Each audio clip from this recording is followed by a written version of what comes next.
Olá, gente.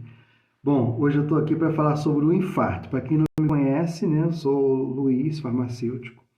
Eu queria falar sobre o infarto, né, que é um ataque cardíaco que ocorre quando o fluxo de sangue que é levado pelo miocárdio, né, que é o músculo cardíaco, ele é bloqueado por um tempo prolongado, de modo que parte do músculo cardíaco ele fica danificado ou ele morre, né? Então, os médicos chamam isso de infarto do miocárdio. Gente, ele também é chamado de infarto agudo do miocárdio ou ataque cardíaco. E o infarto também pode ser fatal, né? Bom, com o tratamento adequado, é possível evitar dano significativo no músculo cardíaco, né? E isso é primordial para que o paciente ele possa viver muitos anos sentindo-se bem. Por isso, olha só, é crucial chamar a emergência ou correr para o hospital nos primeiros sinais do problema que a pessoa possa estar sentindo aí, tá? O IAM. As doenças cardiovasculares são líderes em mortes no mundo, sendo responsáveis por quase 30% de mortes no Brasil. E dentre essas está o infarto, que é uma das principais causas, tá? Então é importante você saber isso. O infarto, gente, ele ocorre quando uma ou mais artérias que levam o oxigênio ao coração, chamadas de artérias coronárias, são obstruídas. São obstruídas por coágulos de sangue, que são formados em cima de uma placa de gordura que a gente chama de ateroma, que é existente na parede interna da artéria. A presença de placas de gordura no sangue é chamada de aterosclerose, que é a placa do colesterol LDL. Lembra que eu falei? Olha só, o paciente que possui placas de aterosclerose com algum grau de obstrução na luz da artéria tem a chamada DAC, que é a doença arterial coronariana. Então, conforme a placa de gordura, né, a ateroma, ela cresce, ela leva a obstrução cada vez maior da coronária e pode levar ao sintoma de dor no peito, aos esforços, que muitos chamam de angina, né? Em geral, uma pessoa tem sintoma de dor no peito, aos esforços, quando a obstrução é maior que 70%. Tá?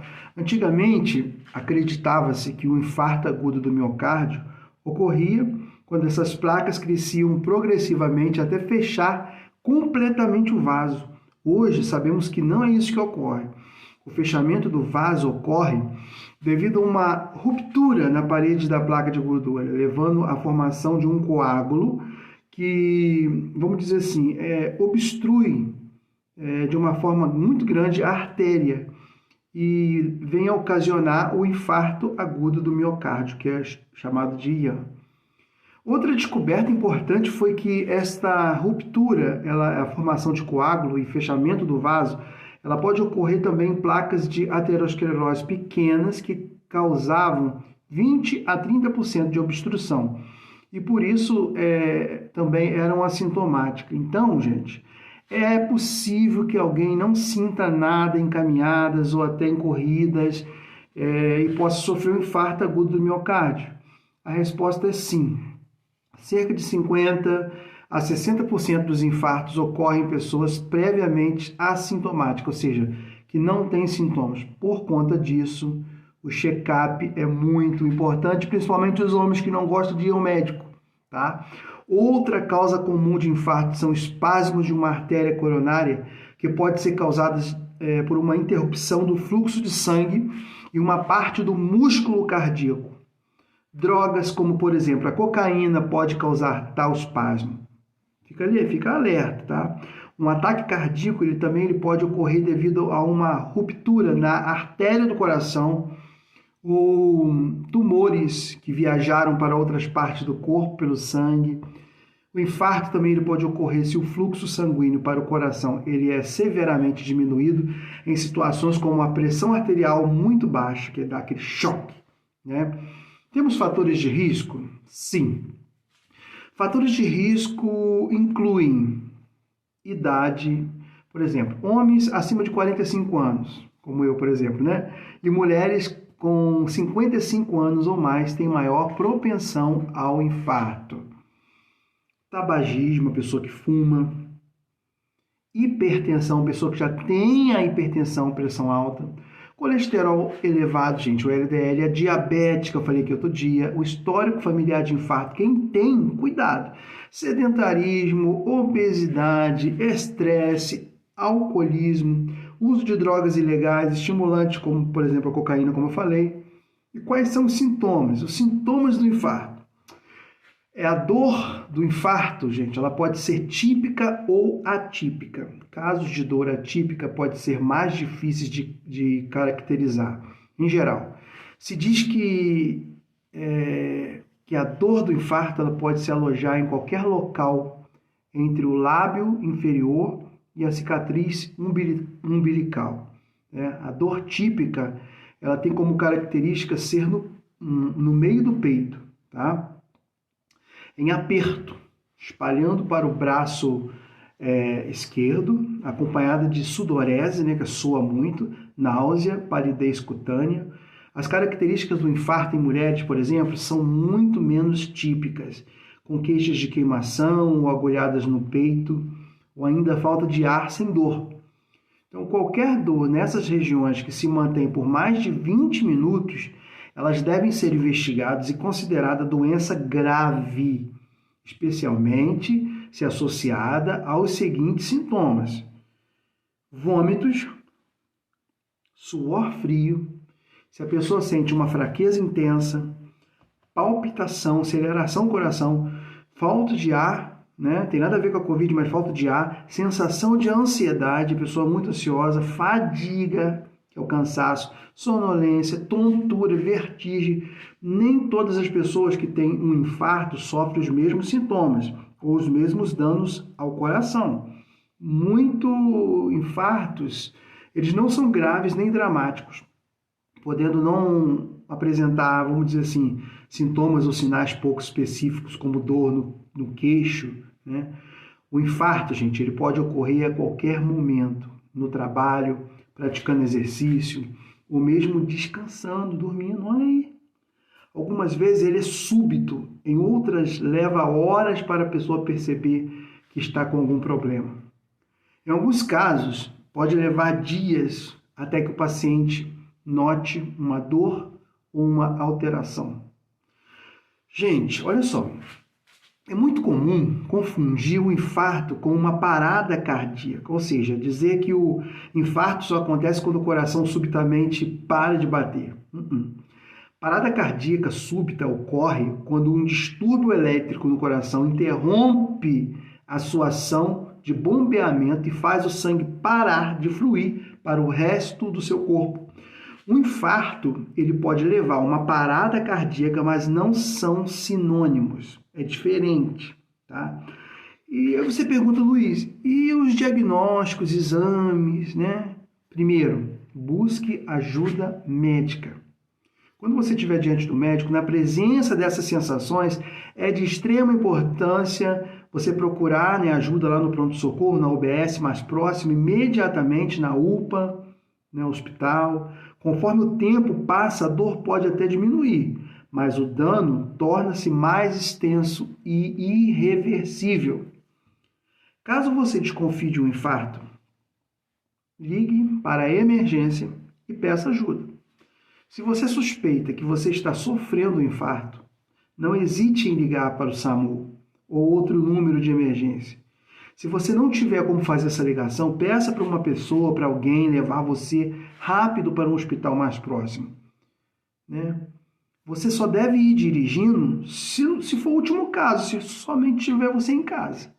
Caso você tenha comprimidos, olha só, de ácido acetil salicílico infantil, que é o AS, em lugar de fácil acesso, é importante você tomar o medicamento. Ele ajuda a dissolver o coágulo de sangue que, junto com placas de gordura, estão obstruindo a artéria.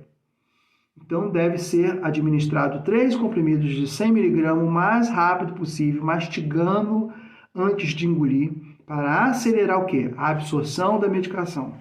No entanto, gente, faça isso depois de ligar para a emergência. Primeiro você liga, de forma a não atrasar a sua chegada ao hospital, porque você pode estar sozinho, então você tem que, ficar esperto.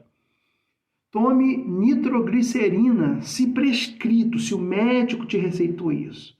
Nitroglicerina, ministrá-la conforme as instruções. Tem que ser enquanto você aguarda a chegada da equipe médica. Isso se você já tiver feito antes, né? Se você vê que você está tendo um infarto, chame a emergência. O que você tem que fazer é chamar a emergência. Ou você deixar a pessoa confortável, dar o AS, né, o ácido acetil salicílico.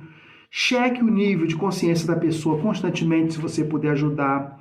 Verifique se alguém próximo tem treinamento de atendimento básico de emergência e sabe usar um DEA, né, que é um desfibrilador automático externo, e verifique se há disponível, né? Este aparelho, gente, ele é capaz de salvar vidas durante um episódio de parada cardíaca, que muita gente fica com medo, assustado, às vezes não sabe fazer. Massagem cardíaca é importante. Caso a pessoa esteja desacordada e irresponsiva e não tenha ninguém habilitado que saiba usar um desfibrilador automático externo, inicie os procedimentos, gente, de reanimação cardíaca enquanto a emergência não chega. Isso estiver, né? Muitas pessoas deixam, às vezes, de atender pessoas em parada cardíaca porque não querem o quê? Realizar a respiração boca a boca. Hoje isso nem existe mais, mas pode fazer a massagem cardíaca, que já ajuda muito, bastante. Até devido ao Covid, né? Você fazer respiração boca a boca. Qual o diagnóstico de infarto? Se você está tendo um ataque cardíaco, ele normalmente será o quê? Diagnosticado em um cenário de emergência e não em uma consulta médica. Caso você, por exemplo, esteja acordado, será solicitado a descrever os seus sintomas. E vai ter a sua pressão arterial, o pulso, a temperatura vai ser marcada. Você vai ser o quê? Ligado a um monitor cardíaco e ali eles vão começar a quase que imediatamente fazer testes para confirmar o infarto. Não é fácil, gente. Muita gente morrendo de infarto. A equipe médica vai ouvir o seu coração e pulmão usando um estetoscópio, né, que a gente usa. Coloca aqui. Você será questionado sobre o seu histórico de saúde, histórico familiar de doença cardíaca. Os testes vão ajudar a verificar se os seus sintomas e sinais, por exemplo, como dor no peito, são sinal realmente de um ataque cardíaco ou outra condição. Estes exames incluem aquele chamado ECG, que é o eletrocardiograma. Exames de sangue também vão ser pedidos, né? Então você pode passar por esses exames adicionais também, como por exemplo, radiografia de tórax, ecocardiograma, cateterização, angiografia, teste ergométrico após o quadro estar estabilizado, tomografia computadorizada, que é o TC, ressonância magnética. Então anote perguntas para você fazer ao seu médico. Quando você, por exemplo, após o quadro de infarto se estabilizar e você quiser saber mais sobre o seu problema, você pode fazer algumas perguntas básicas ao seu médico. Por exemplo, que tipo de testes que eu preciso para determinar a saúde atual do meu coração, né? Médico, quais alimentos eu devo comer ou evitar? O farmacêutico também te ajuda também, tá? Médico, qual é o nível adequado de atividade física que eu devo fazer daqui para frente? Com que frequência eu devo fazer esses exames de rastreamento? Eu tenho outras condições de saúde? Por exemplo, como posso gerenciar melhor essas condições juntas? Há algum livro ou material impresso que eu possa levar para casa comigo, que eu possa ler, que eu possa entender mais, saber? Tem algum site? A internet hoje está aí, gente. Tem quais sites, né, doutor, que o senhor recomenda a gente visitar e obter mais informações? Além das questões que você preparou, não hesite em fazer perguntas adicionais que podem surgir durante a sua consulta, né? O farmacêutico te ajuda, o médico te ajuda, o cardiologista te ajuda. E os tratamentos e cuidados? Vamos lá. Tratamento do infarto, você sabe? Não. Gente, o tratamento de infarto em um hospital, ele varia de acordo com a situação. Você pode ser tratado com medicamentos ou ser submetido a um procedimento invasivo, ou ambos, dependendo da gravidade do seu estado, da quantidade de danos ao seu coração, tá? Vamos lá, os medicamentos. Eu gosto muito de falar de medicamento, né? Então vamos lá. Quais os medicamentos indicados para tratar um ataque cardíaco? Bom, incluem alguns. Primeiro eu já falei. Qual é? AAS, ácido acetil salicílico, né? Os medicamentos trombolíticos. Medicamentos são semelhantes ao ácido acetil salicílico para ajudar a prevenir a formação de coágulos novos. Inclui o que? O clopidogrel e outros chamados inibidores da agregação plaquetária. Outros medicamentos para afinar o sangue, como a gente fala. Analgésicos também pode ajudar. Nitroglicerina, beta-bloqueadores como propanolol e outros. Inibidores de ECA como captopril e outros. Medicamentos para baixar o colesterol, como simvastatina. Procedimentos, né? Além de medicamentos, você pode passar por um dos seguintes procedimentos para o tratamento do seu ataque cardíaco. Angioplastia coronária com implante de stent.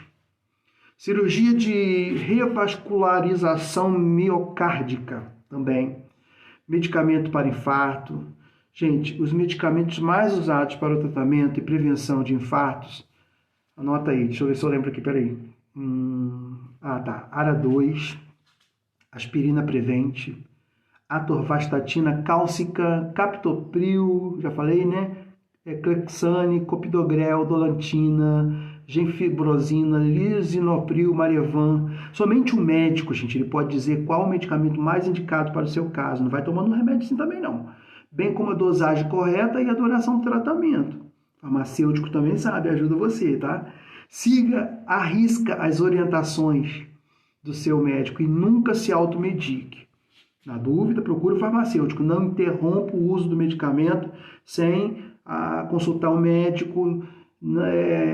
E a gente tem que tomar muito cuidado, né? Porque as prescrições, né, elas são prescritas e a gente tem que estar sempre seguindo à risca o que está na bula, né? Convivendo ali com o prognóstico. A gente fala que os hábitos de vida, elas influenciam na saúde do seu coração. Seguir as orientações corretamente pode evitar o quê? Que você tenha um novo infarto e ajuda você na recuperação do episódio anterior. Se você sofreu um infarto, aumenta em 5 vezes as chances de um novo infarto, tá? Então, portanto, você deve seguir as orientações, as recomendações. Gente, não fume. Controle a sua pressão arterial, controle o seu colesterol, evite esse fumo passivo aí, pessoa que fica fumando perto de você, sai fora. Faça check-ups médicos regulares, vamos lá, homens e mulheres, fazer. Faça exercícios regularmente, né? Mantenha o peso ideal, tenha uma dieta saudável, para de comer fast food, controle o seu diabetes, controle o seu estresse, seu emocional, não ingira álcool em excesso. Para com esse negócio aí de cervejinha aí, de cachaça, para com isso.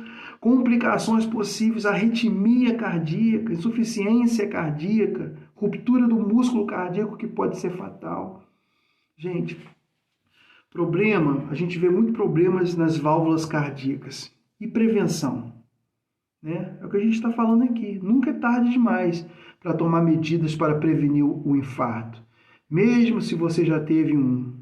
Tomar medicamentos pode reduzir o risco de um ataque cardíaco, né? E pode ajudar a sua função cardíaca danificada a ficar melhor, né? Mas mudanças no estilo de vida também. É o que eu sempre falo, é igualzinho a diabética do outro vídeo que eu falei. Eles desempenham o quê? Um papel fundamental na prevenção e recuperação de coração, para não ter esse ataque. Então, os médicos, geralmente, eles prescrevem a terapia medicamentosa para as pessoas que já tiveram um ataque cardíaco ou que estão em alto risco de ter um. Medicamentos que ajudam o funcionamento do coração de forma mais eficaz ou reduzir o risco de um ataque cardíaco. Esses medicamentos, eles podem incluir, né, como eu já falei aqui, né, os antiagregantes plaquetários, betas bloqueadores, não esquece, vou repetir, hein? Inibidores da ECA, né? Medicamentos para baixar o colesterol e o quê? Mudança no estilo de vida. Gente, além de medicamento, eu vou falar de novo, as mesmas mudanças de estilo de vida, você tem que se autoajudar, se auto-recuperar. Você que teve um ataque cardíaco e continua fazendo as mesmas coisas erradas, você pode ter futuros ataques cardíacos. Então, de novo, não fume. Eu vou falar até você gravar. Não fume, controle sua pressão arterial, colesterol, né? Gente, vamos lá, gente. Eu conheci muitas pessoas, inclusive, você deve manter o seu peso, né? O seu peso ideal, ter uma dieta saudável, né? Eu conheci pessoas, amigos meus, que partiram, assim, pessoas novas. Então, vamos cuidar da saúde. Vamos cuidar. Cuide. Se você já teve um unhão, infarto do miocárdio, cuidado, tá? Meu nome é Luiz, sou farmacêutico clínico em Juiz de Fora. Um abraço para você, que Deus te abençoe. Qualquer coisa, meu e-mail é bioquimicojustino@hotmail.com. Deus te abençoe, um abraço, tamo junto. Tchau, tchau. Até o próximo vídeo.